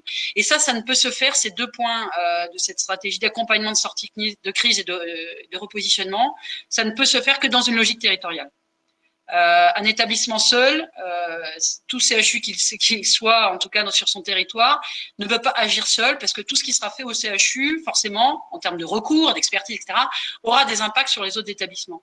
Et la notion de coordination territoriale est importante. C'est vrai que nous, en démarrage de crise, le CHU s'était plutôt positionné dans une centralisation du recours Covid, notamment pour l'AREA. On était sur cette position-là, et puis petit à petit, mais même si ça a été rapide, mais petit à petit, cette centralisation est plutôt allée vers la décentralisation sur la logique territoriale avec les partenaires, évidemment du GHT, avec les partenaires du privé, puis ensuite, et vous l'avez vu, le relais au niveau national et européen avec nos frontaliers. Donc, c'est important de pouvoir écrire cette sortie de crise et de pouvoir peut-être en assurer aussi une reproductibilité, c'est-à-dire comment on arrive à écrire des sorties de crise qui peut-être pourraient être reproduites dans d'autres types de crises. Comment on déprogramme et puis comment on reprogramme. Est-ce que ça peut être reproduit en dehors du Covid? C'est quand même un sujet de fond dans nos organisations hospitalières. Alors les points peut-être un peu plus délicats, parce qu'il y en a évidemment, c'est tout ça ne doit se faire qu'en pensant à la réversibilité des organisations. On a la question du post-déconfinement. On sait qu'aujourd'hui, je viens d'évoquer la question de la décélération des organisations, enfin en tout cas des activités, sauf que aujourd'hui, on ne sait pas quelle va être la suite du déconfinement. Nous, on sait en tout cas qu'au 11 mai, on ne sera pas dans l'épure de notre organisation, notamment en réanimation, que nous avions avant la crise. On n'est pas capable de revenir pour le 11 mai à nos 80 lits de réanimation que nous avions avant la crise. Ça nous semble en tout cas aujourd'hui pas envisageable. Donc, comment est-ce qu'on va être capable d'absorber une éventuelle deuxième vague? Donc, ça veut dire qu'au niveau RH, ce qu'on prévoit, c'est un plan de secours, si je puis dire, c'est-à-dire qu'on met des ressources en veille. Il faut qu'on soit capable, comme on l'a fait fin février, début mars, il faut qu'on soit capable de réactiver des plans de mobilisation. J'espère pas à la même hauteur que ce qu'on a vécu, mais en tout cas probablement de réactiver une grande part de mobilisation. Et là, on a une fenêtre de tir qui est très, très courte, parce qu'on est bientôt fin avril, et on a 15 jours pour essayer de mettre en veille et en repos des équipes, pour éventuellement les réactiver mi-mai, fin mai, en fonction des modèles qu'on voit. Donc ça, cette réversibilité, elle est quand même pas évidente, et ça doit nous apprendre la question de l'agilité des organisations. Comment je suis capable de transformer dans un sens, de revenir au modèle initial, et puis peut-être dans un temps très court de repartir sur une autre organisation. Tout à l'heure, Karim Tazarout a évoqué la question de l'agilité, je suis complètement d'accord avec ça. Et il y a un point sur lequel on a, nous, eu peut-être une chance, je ne sais pas, par rapport à d'autres collègues des RH, c'est la question de la transparence des informations, la question du dialogue social. Parce qu'évidemment, le dialogue social n'est peut-être pas là le sujet de cette conférence, mais ça a été un point majeur pour ce qui nous concerne à Strasbourg, parce qu'on a vécu un temps calme. On a vécu un temps où des partenaires sociaux se sont libérés de leur délégation syndicale et sont retournés dans les soins. On a vécu un temps, et pourquoi on a vécu ce temps-là? Parce qu'on a été transparent, surtout, les 3 premières semaines, quotidiennement, avec les partenaires sociaux, quotidiennement, et maintenant de manière hebdomadaire. Et ça, je pense que c'est important dans l'agilité, il ne faut pas l'oublier. C'est la question de la transparence et de la communication vis-à-vis des équipes, parce que les équipes doivent comprendre pourquoi on va dans un sens et pourquoi on ne va pas dans un autre sens, et pourquoi peut-être dans 15 jours, on va leur demander de se remobiliser. Et ça, cette communication, elle est vraiment, vraiment indispensable. Le deuxième sujet, c'est la mobilisation des compétences. On est en train, nous, de réfléchir à ce qu'on a vécu sur la réanimation. En une semaine, on a mobilisé près d'une 50aine d'infirmières du CHU qui n'avaient jamais fait de réanimation et qui ont accepté et qui sont allées faire de la réanimation. C'était pas forcément leur destinée, et pourtant elles l'ont fait ou ils l'ont fait. On est en train de réfléchir, nous, à comment est-ce qu'on peut institutionnaliser le fait que sur des compétences dites stratégiques, des compétences critiques, on est capable annuellement, ou en tout cas de manière régulière, de proposer à un collectif de soignants volontaires d'aller se former et vivre cette expérience pour éventuellement pouvoir l'exercer de manière plus sécure pour elles-mêmes, plus sécure pour les organisations, au besoin. Parce que je pense qu'il faut qu'on apprenne de ça. On a eu pas mal de retours des équipes sur ce sujet en disant finalement j'y allais un peu à reculons, ça a été difficile, mais j'ai appris beaucoup et je serais prête à le refaire.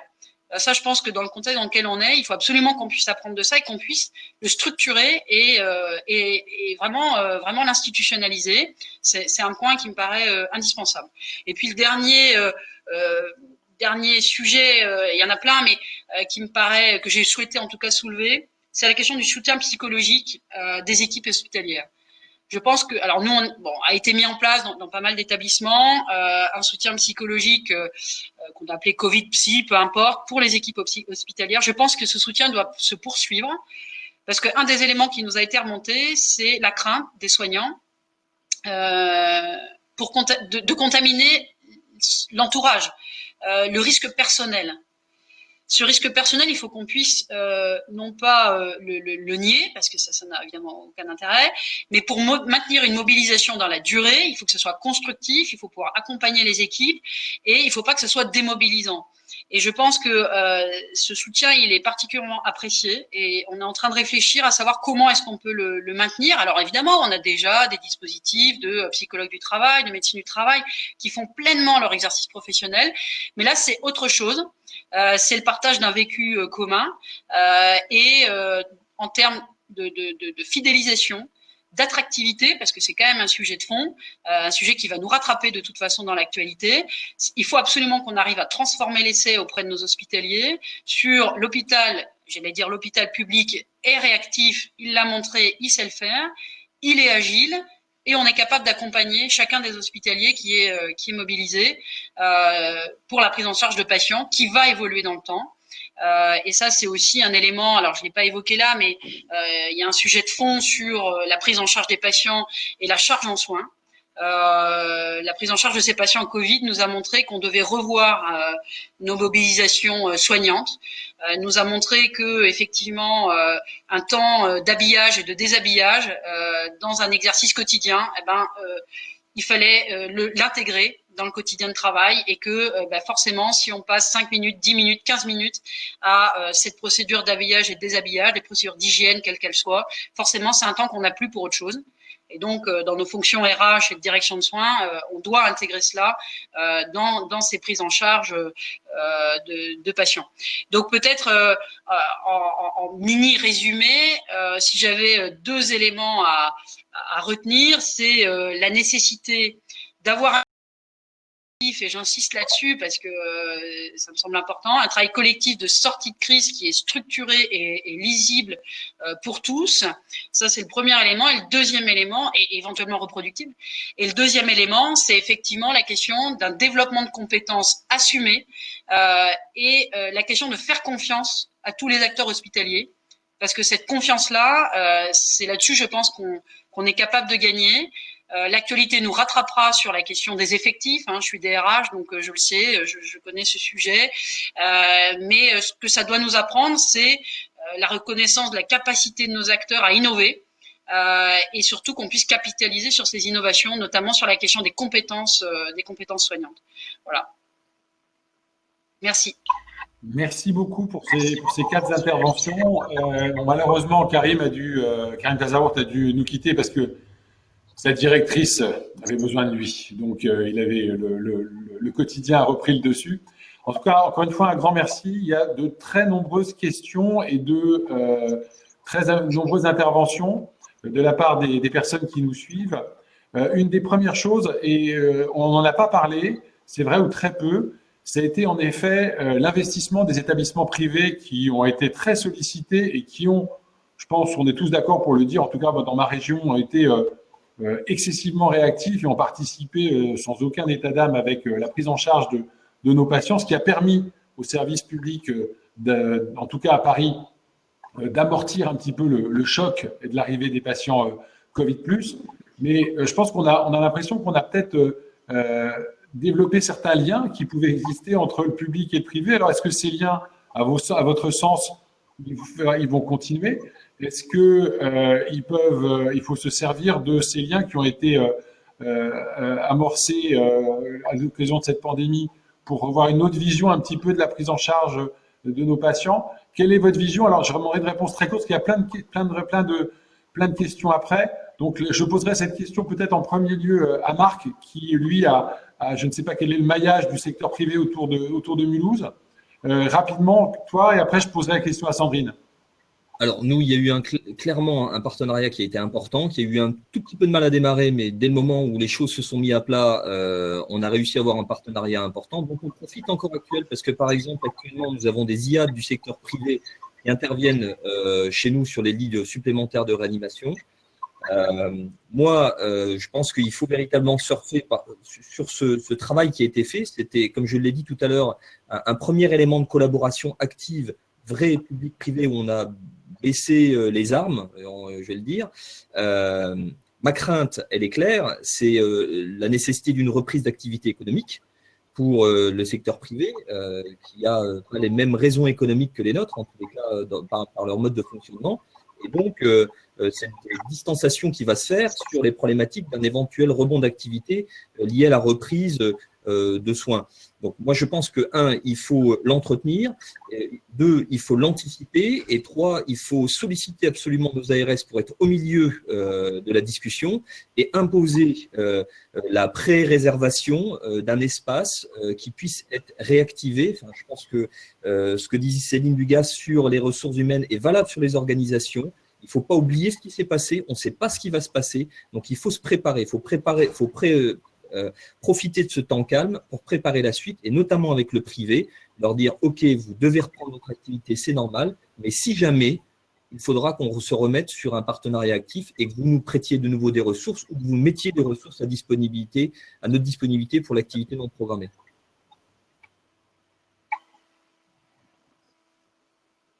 Ouais. Alors, moi, je pense qu'effectivement, hein, c'est indispensable qu'on parle en termes de territorialité et pas forcément de public-privé. Il y a eu un travail énorme fait par les réanimations avec une coordination vraiment régionale ou hémi-régionale, parce que moi j'ai deux régions en fait, hein, qui a été exemplaire avec, en fin de compte, des réanimations qui ont toutes joué le jeu à la hauteur de leur capacité. Donc vraiment, tout le monde a été embarqué côté réanimation. Sur les urgences, on a vu aussi un vrai partage de l'activité, sachant qu'encore une fois, l'activité ambulatoire s'était effondrée pour l'ensemble des acteurs. Je pense que c'est maintenant le temps peut-être plus de cette coordination avec les structures des urgences. En tous les cas, nous, c'est ce qu'on va essayer de s'y employer de façon importante là sur Toulouse. Je ne suis pas complètement inquiète du fait que certains veulent reprendre plus vite que d'autres, parce que vous savez quand même qu'il y a un certain nombre de contraintes, tant sur le plan chirurgical que sur le plan aussi de cette distanciation et des mesures barrières, qui va faire que de toute façon, tout le monde va être quand même embarqué dans la même, dans ce même besoin d'organiser et d'organiser ensemble. Mais on a effectivement très peu de temps quand même pour essayer de prendre des bonnes mesures et un bon travail ensemble. Encore une fois, moi, je suis dans un endroit où tous les services d'urgence autour de moi sont dans des cliniques privées, à part le CHU. Et il faut qu'on travaille, c'est impératif qu'on travaille ensemble sur cette période et sur la construction du post-confinement. Gast, la vision un petit peu de la DRH par rapport à ces relations qui se sont liées finalement. Oui, tout à fait. C'est ce que je disais là tout à l'heure. Nous, on a eu un soutien assez fort d'une clinique donc qui est pas très loin effectivement. Et ce temps-là, donc on va nous restituer, j'allais dire, ces renforts là fin avril. Et le directeur de cette clinique nous a clairement dit qu'on aurait, si besoin en était, on pouvait réactiver cette mobilisation. Et ça, c'est indispensable. C'est indispensable parce qu'on a essayé de soigner l'arrivée, la tenue de poste de ses collègues venant de la clinique. On a essayé de les soigner parce qu'on avait pour idée effectivement que potentiellement on aurait besoin de les ressolliciter. Et je pense que c'est gagnant-gagnant. Parce qu'effectivement, d'abord, c'est effectivement des soignants qui ont donné du sens à leur engagement professionnel, ça c'est un point important.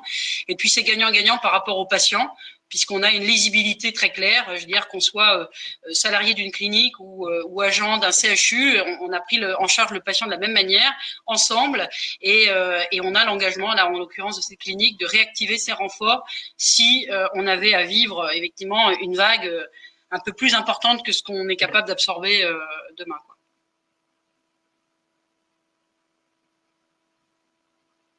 On va aborder pas mal de questions aussi sur le tri aux urgences, même si c'est notre lot quotidien, nous, médecins urgentistes. Hein. On parlera peut-être plus de l'intra-hospitalier. Karim a bien parlé donc, de l'importance, encore une fois, grandissante du SAMU, de la régulation du SAMU, et puis peut-être de sa nouvelle organisation. Et je pense que là, il y a vraiment des pistes à explorer. Sinon, au niveau donc, de l'accueil aux urgences, là, peut-être Marc, tu peux nous dire, parce que là, en effet, on était très, au début, Covid-, Covid+, puis ensuite que Covid+. Maintenant, en tout cas, moi, dans mon établissement, on a excessivement peu de Covid+, qui arrivent aux urgences. Donc, comment est-ce que toi, tu préconises finalement d'organiser ton tri, ton nouveau tri? Est-ce que tu vas revoir ton échelle de tri? Ça va plus être la French, Ça va être autre chose? Alors, nous, je l'ai très rapidement abordé tout à l'heure. On a toujours un secteur Covid plus, un secteur Covid moins. Ce qu'on constate, alors effectivement, c'est une inversion des rapports, c'est-à-dire que le secteur Covid plus devient, entre guillemets, moribond en termes d'activité. J'ai globalement 20-25 patients qui passent, jusqu'à 30 maximum qui passent par 24 heures, et une activité non Covid free qui est grandissante. Alors, Covid free, on ne sait pas véritablement. Encore une fois, c'est la problématique de ce tri. Ce qui est clair, c'est que sur les dernières journées, en fait, depuis le début de cette semaine, on se rend compte que ce qui est en zone Covid+, finalement, ne l'est pas forcément. Les scans sont négatifs, les PCR sont négatifs, et que finalement, on n'a pas d'éléments cliniques, de syndrome clinique qui permet aujourd'hui le discernement qui était simple à faire il y a 3, 4, 5, 6 semaines. Donc moi, je pense que très clairement, il faut arrêter cette dichotomie. Moi, je l'ai maintenu uniquement pour le signal de dire la crise n'est pas finie. Voilà. Donc on a maintenu ces deux zones uniquement pour ce signal-là. Mais je pense que il vaudrait mieux trier par, on va dire, niveau. Je pense que c'est ce vers quoi je vais tendre. Par niveau de gravité, c'est-à-dire avoir une filière courte qui soit dans un des secteurs, de manière à avoir une filière qui soit beaucoup plus fluide et dans lequel on ne fait pas de partage plus-moins, hein, donc on est dans un environnement sécurisé pour le patient et pour le personnel, et une filière qui est une filière sauve et une filière de patients allongés, on va dire un circuit long, qui est également sans partage plus-moins. Alors, j'ai vu que Xavier Fontaine, qui pose cette question, disait oui, mais dans les étages, on nous pose également la problématique de nous dire est-ce que le patient il est Covid plus ou pas. Mais je crois que ça, c'est des organisations d'établissement. Il faut sortir de ça. On n'est pas en train de prendre en charge spécifiquement une pathologie. On prend un patient dans son ensemble.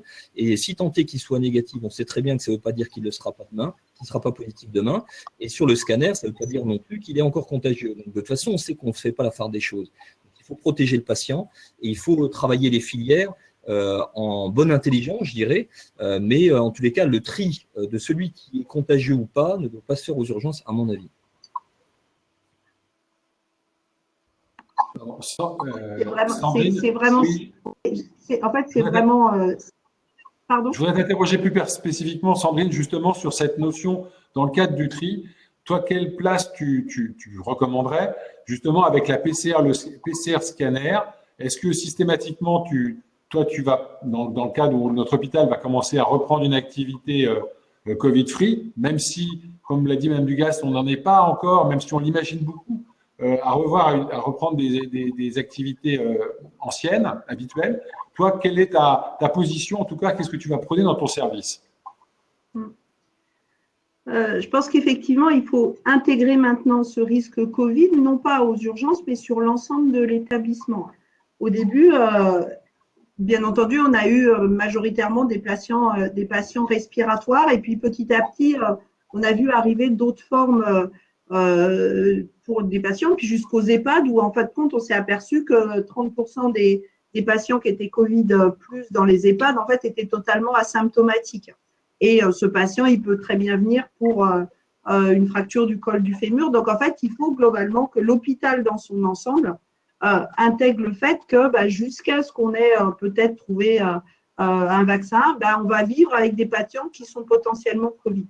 Donc, nous, ce qu'on a choisi avec les infectiologues, et c'est vraiment les infectiologues, et c'était bien parce qu'en fin de compte, ce n'était pas les urgentistes qui imposaient des règles, mais bien les infectiologues qui nous ont dit, en fin de compte, le patient respiratoire, ça vaut encore le coup de le tester. Donc, on teste encore les patients respiratoires. Pour tous les autres, on met bien sûr les mesures barrières. Il y a certains patients où on est en gouttelette contact quand il y a des diarrhées, quand il y a des douleurs thoraciques, mais c'est les services d'aval qui testent les patients et ce n'est pas les urgences. C'est-à-dire que nous, on continue à avoir une dynamique vers l'aval, et si le service qui reçoit le patient estime que le patient a une probabilité d'être Covid, c'est lui qui le teste et ce n'est pas imposé aux urgences, ce qui fait que ça permet d'avoir effectivement une dynamique, mais on reste avec des protections barrières qui sont maximales, et ça pour l'ensemble de l'hôpital. Et c'est pas l'urgence, c'est pas l'endroit qui dit le patient est entre guillemets propre ou sale. On traite un symptôme, on prend une filière et le patient est pris en charge dans sa globalité. Et ça a été un changement important. Ça va pas être évidemment, toutes les spécialités n'ont pas la même adaptabilité, mais j'avoue que même les chirurgiens ont accepté ce principe sans problème. Madame Duguest, un peu dans le même ordre d'idées, certains de nos collègues nous disent que, bien sûr, les mesures barrières sont indispensables, mais est-ce que finalement, il ne faut pas tendre vers un hôpital avec des chambres seules, au lieu d'avoir des chambres doubles, ce qui est très clairement, nous on le voit dans ma structure où je travaille, où on va avoir une perte d'activité, une perte de capacitaire très importante, ce qui va impliquer beaucoup de choses. Alors, une réponse, je suis désolé, très courte. Ouais, c'est une discussion qu'on a exactement à Strasbourg. Sur la répartition en chambre seule et l'impact sur effectivement à la fois évidemment l'activité, mais peut-être l'impact positif pour les équipes, parce que du coup on pourrait avoir éventuellement des ratios d'effectifs peut-être un peu majorés, j'allais dire, parce que les structures architecturales font que si on positionne des chambres seules là où on a aujourd'hui des chambres doubles, on n'aura pas une équivalence d'effectifs à la baisse de moitié moins, vous voyez ce que je veux dire. Et donc voilà, on peut peut-être y voir des aspects positifs, mais en tout cas c'est une vraie réflexion. Il y a un logigramme décisionnel qui est en cours de stabilisation là à Strasbourg dans ce sens, un peu dans la même manière que Toulouse effectivement, mais l'impact en termes de capacitaire est réel et mérite évidemment qu'on s'y penche sur les problèmes ensuite évidemment de flux et notamment de flux d'aval des urgences, parce que si on diminue notre nombre de lits, on sait très bien que ça va poser problème. Il faut voir toute l'équation. Je comprends tout à fait ce que vous dites. Maintenant, j'ai une question là-dessus parce que, et là, on a deux représentants, un d'un hôpital universitaire et l'autre d'un hôpital général, sans aucun mépris, loin de là. Hein. Mais la problématique n'est peut-être pas non plus tout à fait la même. Parfois, dans les hôpitaux universitaires, on peut voir que bon nombre de nos collègues rechignent à pas prendre forcément les malades des urgences, mais en tout cas ont leurs maladies rares, leur pathologie bien particulière qu'on a aussi dans les hôpitaux généraux. Je ne dis pas le contraire, bien sûr. Hein. Mais en tout cas, je sais qu'on peut être amené à vivre ça. Donc, c'est quelque chose encore d'assez difficile à gérer. Comment est-ce que toi, Sandrine, réponse courte, tu gères ça dans ton établissement? Très franchement, cette période un peu de confinement a vraiment permis que toutes les spécialités se rapprochent dans ces antennes et on discute énormément. Et je pense qu'aujourd'hui, personne revendique de traiter sa pathologie rare et pas les patients qui le nécessitent. On a quand même, alors peut-être c'est à la trêve de Noël, hein, mais je pense qu'il y aura eu quand même un avant-après Covid sur le fait de vraiment comprendre les problèmes de chacun, que ce soit sur l'aval ou les urgences. Donc, moi, aujourd'hui, ça ne pose pas de problème. À l'heure d'aujourd'hui, ça ne pose pas de problème. Parfait. Juste pour répondre là, sur la question de Marie Breffa, c'est scanner pour tous, symptômes ou non. On est bien d'accord que le scanner dans les recommandations, c'est quand on a des signes respiratoires et il n'y a pas d'indication à en faire de manière systématique. Dans certains endroits, ça a pu prendre le pas sur l'accessibilité à la PCR, mais en tout cas, ce n'est pas du tout recommandé à être du systématique. Et n'oubliez pas un petit message là-dessus, c'est que le nombre de pathologies thromboemboliques associées dans ces pathologies-là est non négligeable. Et quand on demande un scanner, il faut quand même avoir, je pense que mes collègues seront assez d'accord, en arrière-pensée, de rechercher parfois, quels qu'en soient les moyens, une pathologie thromboembolique sous-jacente. Je vois que Marc qui trépigne, qui veut peut-être dire quelque chose là-dessus. Non, je suis d'accord. Moi, je dis qu'aujourd'hui, dans le cadre de la reprise d'activités opératoires des patients pour lesquels il y a une perte de chance, je pense notamment à la chirurgie cardiaque et la chirurgie oncologique, les chirurgiens et les anesthésistes ont fait le choix de faire des scanners préopératoires, de manière à savoir un petit peu plus vers quoi ils s'orientaient pour le patient. Ça a permis de qualifier des tas de patients qui n'étaient pas identifiés comme étant Covid. Alors, je ne sais pas si ça modifie profondément la prise en charge. En tous les cas, ça élève le niveau d'alerte. En tous les cas, c'est une pratique locale qui s'est mise en place chez nous. Parfait. Une diapositive suivante avec une question, on va arriver tout de suite. Donc oui, ça c'est pour plutôt pour le sud. Enfin, on va en vacances à Mulhouse aussi certainement. On est d'accord. Strasbourg aussi. On est d'accord. On est d'accord. Bon. Au total, là, je vais me faire des amis comme d'habitude. La question en fait, c'est comment est-ce qu'on va être amené, comment pouvez-vous imaginer qu'on peut gérer finalement deux catastrophes en même temps? C'est une canicule avec des patients qui vont vous souhaiter plus importantes aux urgences et la pandémie qui peut continuer. Et enfin, comment associer, là, ce sera la deuxième question. Donc, la première question, répondre à un des deux docteurs. Par exemple, je propose Sandrine. Et puis après, je demanderai à Mme Dugas de parler justement un petit peu de la gestion, et vous en avez dit un mot, du personnel soignant dans ces zones de vacances, finalement. Ouais, bah, je pense qu'on va attendre de savoir quelles sont les règles que va nous donner aussi le gouvernement en termes de vacances et si on va pouvoir aller partout. Hein. Il y a des chances que les flux de vacances soient un peu limités cette année, en particulier les gens qui viennent de l'étranger seront peut-être moins nombreux. Puis c'est pas sûr qu'on arrive à se balader partout. J'avoue qu'on verra un peu ce qui aujourd'hui est plus compliqué. Ça va être effectivement est-ce qu'il va quand même y avoir, est-ce qu'il va y avoir des fermetures de lits, est-ce qu'il va y avoir comment vont être gérés les congés de l'ensemble du personnel s'il y a une reprise de l'activité. En fait, c'est vraiment difficile. Je pense que tant qu'on n'aura pas passé fin juin et qu'on verra dans nos différentes régions comment évolue l'épidémie, on sera un peu, on n'aura pas forcément de réponse à tout ça. Et après, est-ce qu'il va y avoir la canicule cet été? On ne sait rien. Non, ça j'imagine bien. Donc, merci Sandrine. Une réponse aussi rapide, Mme Dugas, que vous l'avez évoqué tout à l'heure, c'est la gestion, en fait, finalement, la gestion du personnel dans ces régions qui vont accueillir bon nombre d'estivants et donc voir leur population augmenter.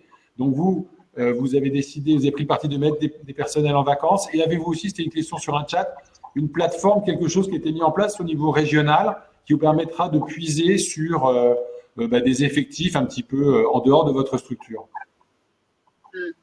Alors sur les vacances, effectivement, on a fait le test sur les vacances de Pâques où on avait décidé de maintenir autant que possible les congés qui avaient été posés. Globalement, ça a été respecté, y compris en réanimation. On a réussi à donner quelques jours de congés. Donc ça, c'était plutôt positif. Par contre, aujourd'hui, je suis pas Madame Irma, pas encore en tout cas, et les congés d'été, c'est un vrai point d'interrogation parce qu'effectivement, d'abord, ce sont des congés qui sont plus longs. Et on avait traditionnellement à Strasbourg des fermetures de lits, notamment en réanimation.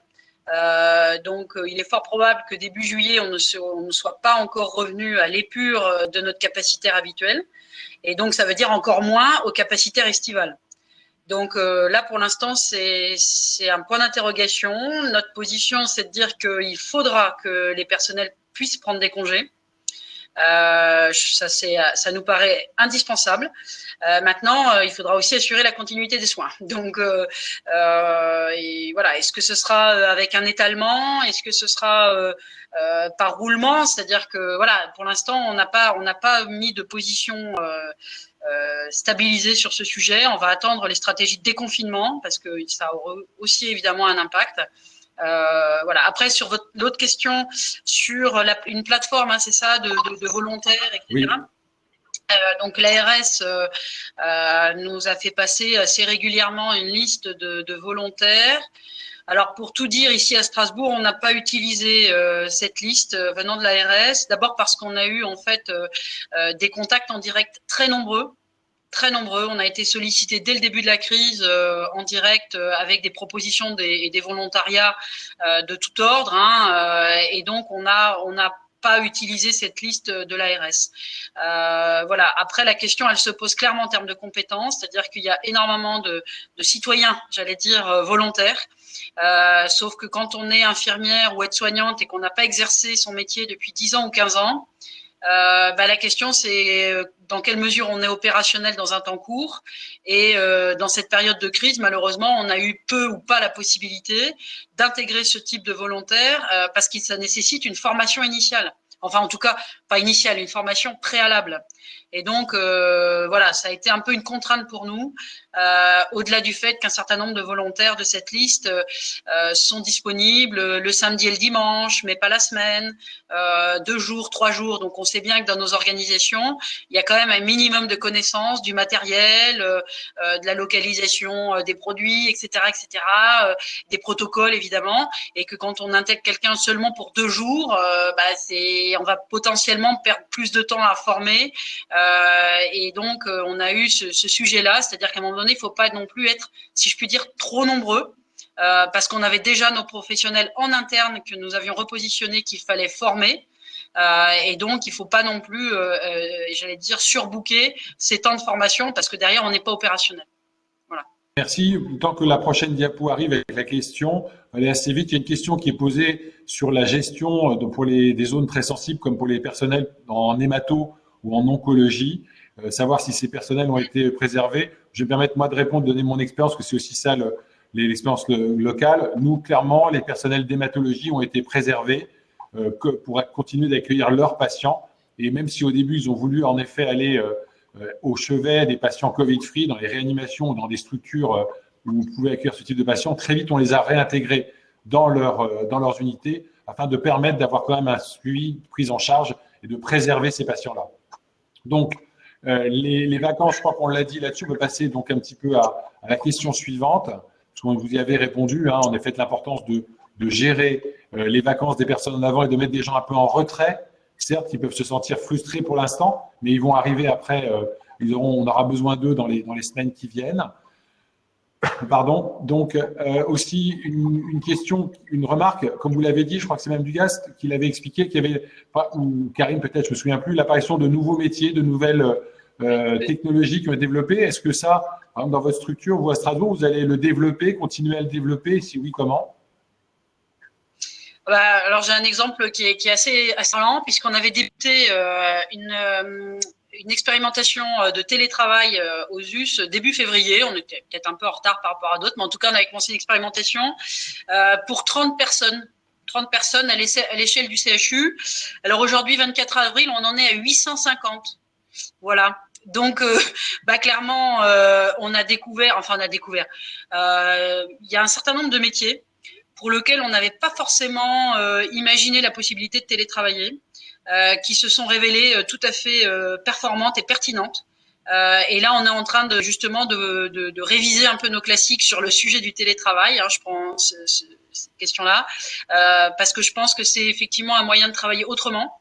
Alors, si effectivement il y a un sujet de protection du fait du confinement, etc., il y a aussi un sujet d'efficacité. Et on a un certain nombre de remontées, là du coup en masse, parce que on l'a pas souhaité, mais du coup cette expérimentation qui est passée de 30 à 850 personnes, forcément ça nous apprend énormément de choses. Et donc oui, on va capitaliser là-dessus. Ensuite, sur les nouveaux métiers, alors au SAMU, on avait déjà des armes superviseurs, et en fait ils ont été soutenu, si je puis dire, par un renfort de personnel administratif qui s'était porté volontaire. Alors, plutôt de formation initiale secrétaire médical, mais pas que. Il y a aussi des personnels administratifs qui n'avaient aucune expérience en la matière. Et là aussi, ça a été une réussite, parce que dans un temps très court, ça a été vraiment une efficacité assez forte pour permettre une réponse aux appels qui a été en volume, bien sûr, très important, qui est maintenant, on vient de désactiver cette plateforme de délestage. Alors, on l'a désactivée en indiquant aux équipes mobilisées que potentiellement, le 12 mai ou le 13 mai ou le 15 mai, peut-être qu'on allait les ressolliciter pour réouvrir cette plateforme de délestage. Donc oui, alors nouveau métier, ou en tout cas polyvalence des compétences, polyvalence entre l'administratif et le soin, ou en tout cas la régulation. Oui, tout à fait. Et on souhaite vraiment capitaliser là-dessus. On est en train de monter d'ailleurs une formation, une école interne liée au secrétariat médical. Et il est fort probable qu'on l'inclue dans la maquette de formation, avec une expérience en décrochage qui nous paraît vraiment intéressante. La diapositive suivante arrive. Une autre question que je vois sur le chat qui me paraît aussi excessivement intéressante, c'est: y a-t-il eu des plateformes qui ont été utilisées pour le suivi des patients Moi, je peux donner l'expérience qu'on avait, nous, en région parisienne. Je pense que je ne sais pas du tout si elle a été développée en région, comme on dit. C'est Covidom, qui a permis très clairement un énorme succès dans la plupart du temps de pouvoir envoyer les patients dans de bonnes conditions. Évidemment, on n'a jamais de la sécurité à 100%, mais de bien les suivre et de pouvoir les rappeler. C'est des patients qui étaient rappelés quotidiennement.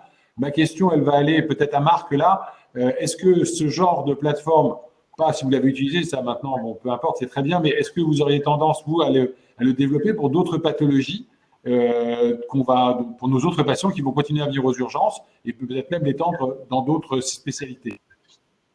Alors, nous, on n'a pas mis en place la plateforme parce qu'elle arrivait un petit peu tard. En tous les cas, elle nous a été proposée un petit peu tard dans l'historique et on était encore fort en pression et on n'avait pas forcément l'énergie à développer autour de son installation.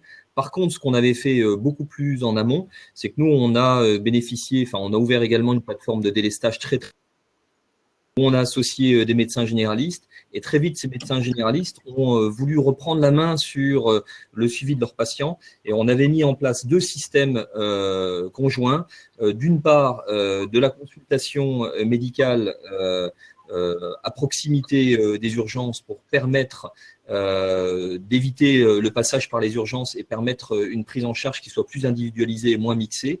Et la deuxième chose surtout, qui était plus importante, c'était des effecteurs de médecine générale qui ont été mis en place sur des différents secteurs de garde, mais aux horaires de journée, donc en dehors des horaires de permanence de soins, qui pouvaient être activés par le SAMU pour pouvoir être à proximité des patients et éviter leur déplacement. Donc ça, c'est les 2 systèmes qu'on a mis en place. Et pour répondre à ta question, oui, enfin moi ça me semble intéressant et d'ailleurs c'est comme ça, c'est l'esprit dans lequel a été développée cette plateforme, de pouvoir la réactiver à un moment et qu'on rentre dans son utilisation pour des périodes précises où on aurait besoin de suivre des patients sur des critères à domicile et d'éviter leur transport encore une fois vers le service d'urgence ou vers l'hôpital. Merci. Sandrine, est-ce que tu ne penses pas que justement ces plateformes pourraient remplacer ce qu'on appelle la consultation de post-urgence, toi qui es très friand de nouveautés dans l'organisation justement, est-ce que tu ne penses pas que on pourrait développer ça au lieu de développer des post-urgences qui sont très chronophages pour nous et qui parfois ont trouvé des problèmes aussi architecturaux pour revoir nos patients, que on ne pourrait pas utiliser ça dans le cadre d'une consultation donc, de ce type-là? Oui. Après, effectivement, hein, il y a beaucoup de choses. Enfin, je pense que la téléconsultation, pour le coup, s'est développée pendant cette période et une grande partie de nos collègues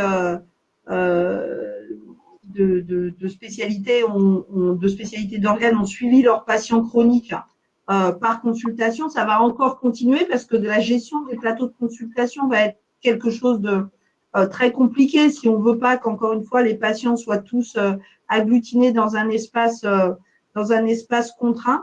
Et donc probablement ça va perdurer. Alors c'est pas que le post-urgence, mais ça y revient parce qu'en fin de compte c'est donner un espace de consultation qui n'oblige pas forcément le patient à se déplacer. Et je dirais que ça va même plus loin que le patient, puisque à Toulouse comme à Strasbourg, en fin de compte, on a un seul service sur 2 sites. Et tout ce qui est visio, tout ce qui est partage staff commun en visio, c'est des choses qu'on ne faisait pas du tout. Et là, maintenant, on a pris l'habitude de se parler en équipe tous les jours. On a des équipes qui alors qu'elles sont d'un même service, n'avaient pas forcément la même façon de travailler. Ben maintenant, tout le monde travaille. On a appris beaucoup de choses, en fin de compte, par ces visios. Et je pense qu'effectivement, il y a le temps qu'on va pouvoir économiser à se balader à droite, à gauche va être crucial, donc, et pour nos patients et pour nous, en fait. Benoît, t'as perdu. Donc, merci. Juste la dernière question qu'on va. Puis après, il faut savoir arrêter une conférence, même si elle est franchement passionnante. Et je pense que ce n'est que la première fois qu'on le fait, mais ce n'est pas terminé. On va en refaire d'autres. Donc, est-ce que, à votre avis, et là, je poserai la question à Mme Dugas, notre administrative, est-ce qu'il faut finalement pas revoir un petit peu la formation initiale des soignants et donc, comme vous l'avez dit, un petit peu être capable de mutualiser véritablement nos effectifs? C'est effectivement le sujet de fond. Alors, le sujet de fond, c'est à la fois la mutualisation, mais c'est aussi la polyvalence. Alors c'est sûr que la polyvalence, elle a été un petit peu compliquée, mais elle est quand même réussie. Hein, et j'ai vu qu'il y avait dans le chat là aussi un point sur les IAD aux urgences et les IPA, etc. Et c'est tout à fait juste. C'est-à-dire qu'on voit bien que même dans un CHU qui est peut-être un peu plus spécialisé du fait des disciplines et des secteurs de recours et d'expertise, avec justement aussi des soignants qui sont dans une surexpertise ou une hyper-expertise, ben, on voit bien que l'important pour nous, c'est de montrer que la fonction soignante, c'est une fonction qui est par principe polyvalente. Et je pense que ce qu'il faut qu'on intègre aussi dans nos formations, c'est l'action de la flexibilité des organisations. Alors c'est sûr, c'est une perte de repère. Hein, quand on change, quand on transforme en 24 heures une musique en réa, bon, c'est sûr, ça déstabilise. Mais je crois que ce qui doit être intégré dans la formation initiale, si ça ne l'est déjà pas, mais un peu plus, c'est comment on s'adapte. Donc la question de l'adaptabilité. Et l'acception de la flexibilité. Et même si on est flexible, on peut aussi quand même être dans une organisation sécure. Je crois que les deux ne s'opposent pas, et c'est pas forcément en termes de contenu technique, moi, que je revisiterai la formation initiale des soignants. C'est plus en termes d'état d'esprit, de conceptualisation de la prise en charge des patients, et surtout de la notion d'un parcours patient qui est très transverse. Qu'on ne découpe pas, et on ne sait pas parce qu'on est effectivement IAD dans un secteur que demain on ne peut pas se retrouver aux urgences parce que le patient le nécessite. Et je pense que c'est pas le contenu même, le contenu technique de la formation initiale, mais c'est plus la pluridisciplinarité et les échanges interprofessionnels qui me paraissent vraiment indispensables. L'orientation IPA est exactement là-dessus, je pense, et on en attend effectivement beaucoup. Donc voilà, c'est en tout cas dans cet état d'esprit-là, je pense qu'il faut le revisiter. Ouais. Du coup, alors, je vais demander à Sandrine un petit mot de conclusion après Marc, et puis moi, je finirai. Voilà. Non, bah c'est vrai on vit quand même un moment assez exceptionnel, pas toujours facile, c'est certain, mais il faut vraiment se servir de cette expérience qui a été très plurielle en fait au niveau national. Tout le monde n'a pas vécu les choses de la même façon. Il faut qu'on arrive à laisser à transformer nos structures de soins et en particulier d'arriver à transformer les urgences.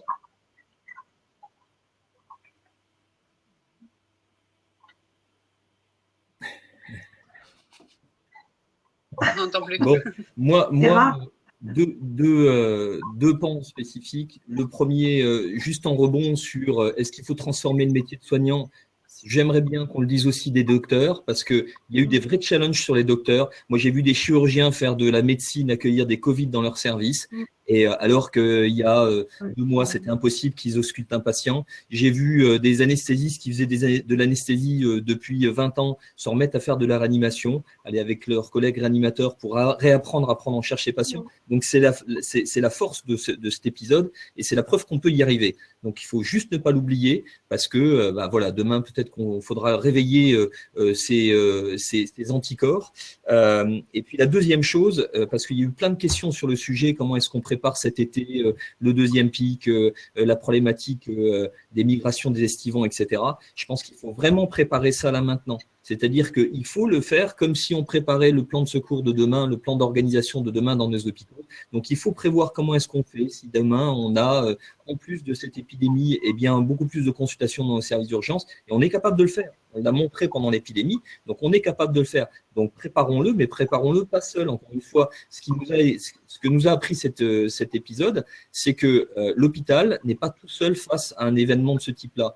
Il y a la médecine de ville, il ne faut pas les oublier, ils ont des capacités, ils ont une puissance de frappe qui est aussi importante que la nôtre. Il y a le libéral également, et donc il faut composer tout ça pour préparer ce qui va nous arriver fin juin, début juillet probablement, et ne pas le prendre de pleine face comme nous on a découvert ça début mars. Donc préparons-nous, profitons de ce temps. Écoutez, merci à tous. Je vais donc conclure cette première session de webinaire. J'en profite encore une fois pour remercier ces 4 intervenants qui ont vraiment de très grande qualité. J'en doutais pas une seule seconde. Je remercie particulièrement Madame Dugas qui s'est prêtée au jeu de venir échanger avec les médecins. Un grand merci.